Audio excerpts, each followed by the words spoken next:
स्त्री का मोक्ष से उर्वशी, जो स्त्री चाहता है, जो विवाहिक चाहता है, उर्वशी की उपासना करे, अप्सरा की उपासना करे। और जो व्यक्ति, बंदैया जी बहुत प्यारी बात लिखी है, कहां कहां तक मेरे मन में आता है, मैं तुमको क्या सुना दूं।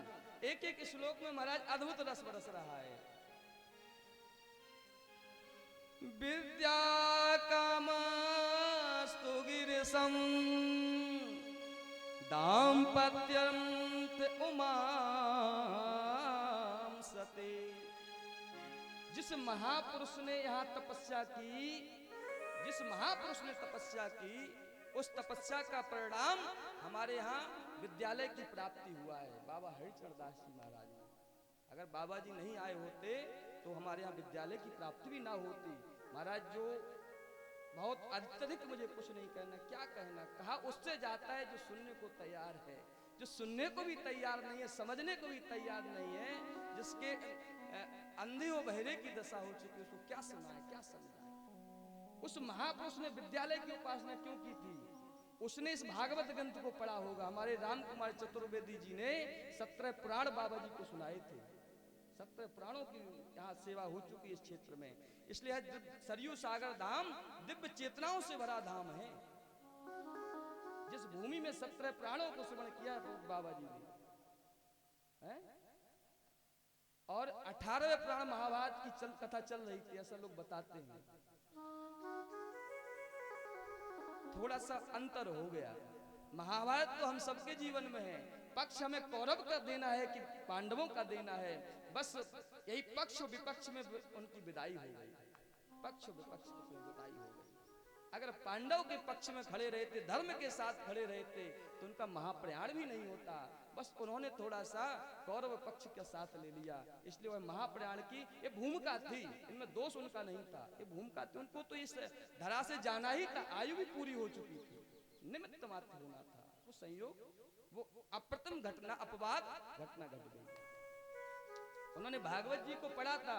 इस भागवत में लिखा है, हे परीक्षित, जो व्यक्ति विद्या की प्राप्ति चाहता है, विद्या की प्राप्ति चाहता है, उस व्यक्ति को विद्या कामास्तु गिरिशम, गिरिजापति भगवान शिव की आराधना करनी चाहिए। इसलिए इस क्षेत्र का हरिहर क्षेत्र नाम पड़ा, इस विद्यालय का नाम हरिहर क्षेत्र पड़ा।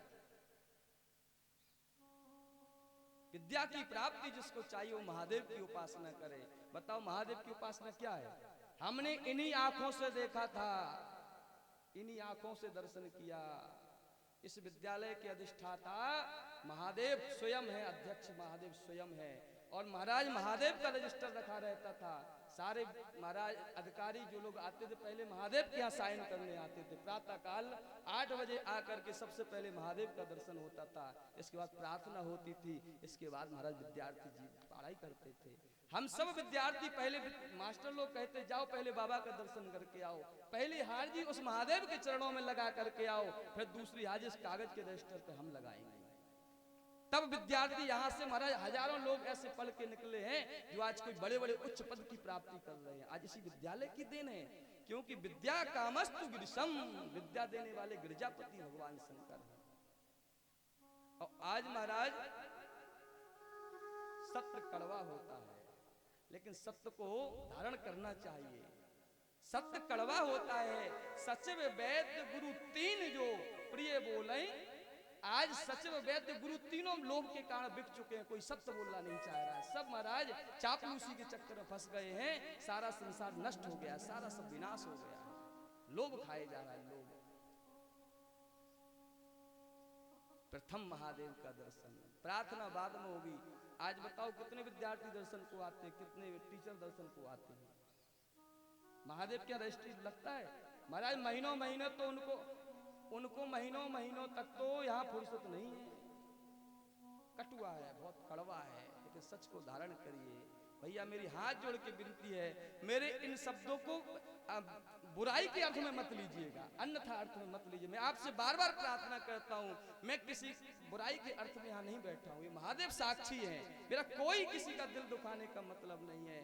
विद्या कामस्तु गिरिशम, अगर विद्या की प्राप्ति करनी है तो गिरिजापति महादेव की उपासना करें। और दाम्पत्यम दाम्पत्यार्थम उपाम सती, जिसको अपनी गृहस्थी बढ़िया चलानी हो, पति पत्नी में प्रेम चाहिए, वो गौरी पति की उपासना करें, गिरिजा की उपासना करें। इसलिए हमारे यहाँ दोनों विद्यमान हैं, गौरी शंकर भगवान विद्यमान है।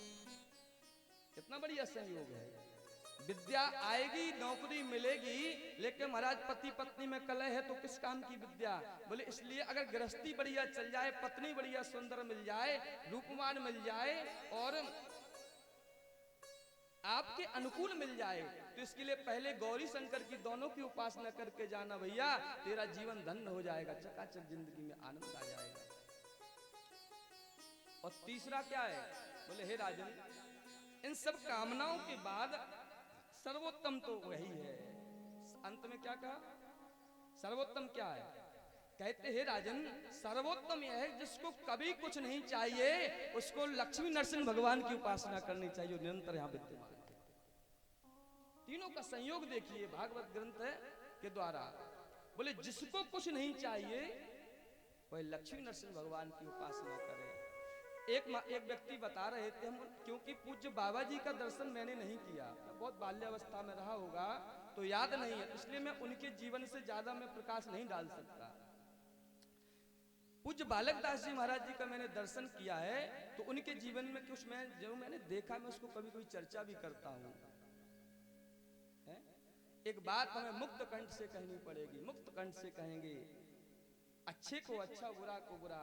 पूज्य बालक दास जी की तपस्या में विद्यालय का बहुत बड़ा सहयोग है, और बालक दास की तपस्या से ही महाराज विद्यालय की उन्नति भी हुई है। और विद्यालय में गौशाला हुआ करती थी पहले, तो बाबा जी के शरीर पूरा करने के बाद बालक दास जी यहीं रहते, तो गाय धोई करके और दूध की सेवा विद्यालय से बाबा जी को हुआ करती थी। शाम को गैया लगेगी और विद्यालय से एक व्यक्ति आता, बाबा को दूध दे जाता था। इस सेवा की है, बहुत सारी सेवा विद्यालय ने उनकी की है। तो उस महात्मा के भजन का प्रताप ऐसा रहा कि उस भजन के प्रताप से महाराज जो कुछ कंटक थे ना, वो कटते चले गए और अपनी तीव्रता के साथ उसका विस्तार होता गया। जिस दिन महात्मा ने महाप्रयाण किया, उसी समय से कोई पुण्यात्मा का ऐसा प्रकट नहीं हो पाया कि उस पुण्य के प्रभाव से उस शिखर की प्राप्ति हो। फिर इसके बाद धीरे धीरे धीरे वो पिता अपने नीचा होता चला गया। कहते जिसको कुछ ना चाहिए उसको भगवान लक्ष्मी नरसिंह की उपासना करना चाहिए। अकामा सब कामुवा मोक्ष काम उदारधि तीव्रेण भक्ति योगेनो यजेतो पुरुषं परम। जिसको कुछ नहीं चाहिए, तीव्र योग से भगवान की भक्ति चाहिए, उसको भगवान श्री हरि की उपासना करनी चाहिए, भगवान नरसिंह की उपासना करनी चाहिए। हाँ, ये बात हम कहना चाहते थे, बाबा जी ने यहाँ आकर के भगवान नरसिंह की ही मंत्र का जप किया है। इस बात में सत्यता भी है। बाबा जी को जो भी सिद्धि प्रसिद्धि हुई है वो नरसिंह भगवान का जप करने से हुई है। भागवत के पंचम स्कंद में वर्णन आएगा, मैं चर्चा करूंगा उस पे, कि भगवान जो नरसिंह की उपासना करता है वह क्रोधी स्वभाव का बहुत होता है, क्रोधी। और बाबा जी भी इतने क्रोधी थे कि अगर किसी को देख लें गलती की तो महाराज पेड़ से बांध के मारत लगाते थे। और जिन्होंने भी पिटाई बाबा जी की खाई है ना, वह मानव बन गए। जिन्होंने बाबा जी का डंडा खाया वो मानव बन गए। तो क्योंकि भगवान नरसिंह जो है वो भगवान माया से कुछ जीतने वाले हैं, माया के देवता नहीं है। क्योंकि लक्ष्मी जो है भगवान को शांत करने के लिए आई थी पहला चरित्र में। भगवान ने हुंकार लगाई और लक्ष्मी दूर भाग खड़ी हुई। मानो लक्ष्मी ने कह दिया भैया इनके सामने मेरी भी गति नहीं है। बोले पर कैसे शांत होंगे? बोले इनका पुत्र जो है ना बछड़ा पहला, इसी को सामने छोड़ो तब शांत हो जाएंगे। तो कहते हैं जिसको तीव्र भक्ति योगी नो, तीव्र भक्ति योग से भगवान का यजन करना है, वो भगवान नरसिंह का उपासना करे, हरि की उपासना करे। हे परीक्षित, क्या क्या कहें तुमसे। वृंदावन बिहारी लाल की जय, जय जय श्री राधे। हे परीक्षित, हे राजन, जो भगवान के लिए नहीं जीता है, भगवान के चिंतन नहीं करता, भगवान से विमुख है, कहते हैं तरवा किम न जीवंती, तरवा किम न जीवंती, वस्त्रा किम न स्वस्वत हो।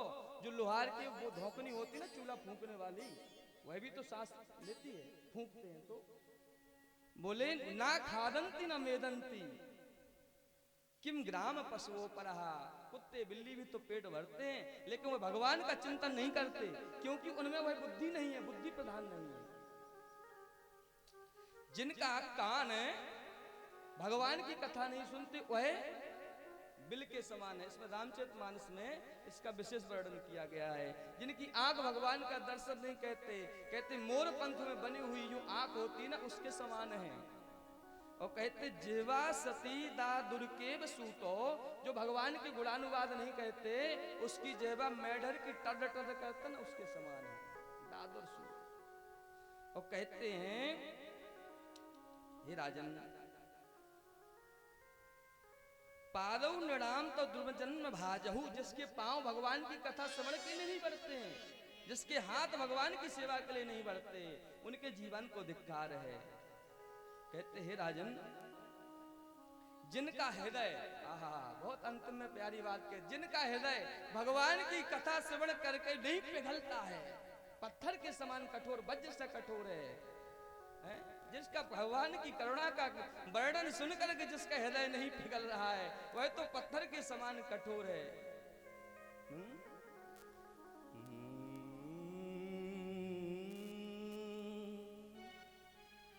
तदस्मै सारं हृदयं बतेदं, तदस्मै सारं हृदयं बतेदं, यद गए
जिसका कथा सुनकर के हृदय पिघलता नहीं है, द्रवित नहीं होता, वह तो महाराज उसका पत्थर के समान, वज्र के समान हृदय है। एक महात्मा है, कथा सुनने के लिए आते, भगवान की कथा होती, आंख से आंसू नहीं निकलता, हृदय बहुत कठोर होता है। जब उन्होंने इस श्लोक को सुना तो अपने साथ में महाराज मिर्च लेकर के वह आते थे और एक किनारे बैठ जाते थे, और रोज आकर के उस आंख में एक मुट्ठी मिर्च भुरक लेते थे, और जब मिर्च लगती तो आंख छटपटा जाती, आंख को झरझर के करने लगते। जो महात्मा भगवान की कथा कह रहे थे, उन्होंने कहा भैया हम कई दिन से देखते आप भगवान की याद में बहुत अश्रुपात करते, बहुत रोते हो। उन महात्मा ने कहा महाराज मैं रोता नहीं हूँ, मेरी आंख को मैं इसको दंड देता हूँ, क्योंकि आंख भगवान की स्मृति में क्यों नहीं रोती है, इसलिए मैं इसको मिर्च लगा देता हूँ, उसको आंख को दंड देता हूँ। उनको रोना चाहिए, भगवान की याद में रोना चाहिए।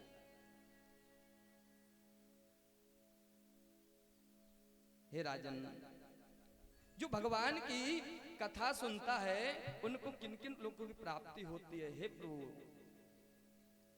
यकीर्तनं यस्मरणं यदीक्षणं यद्वन्दनं यच्छरणं यदर्हणं लोकस्य साधुः विदनोति कल्मषं तस्मै सुभद्र सबसे नमो नमः, तस्मै सुभद्र सबसे नमो नमः। तपस्विनो दानपरायण सस्विनो मनस्वी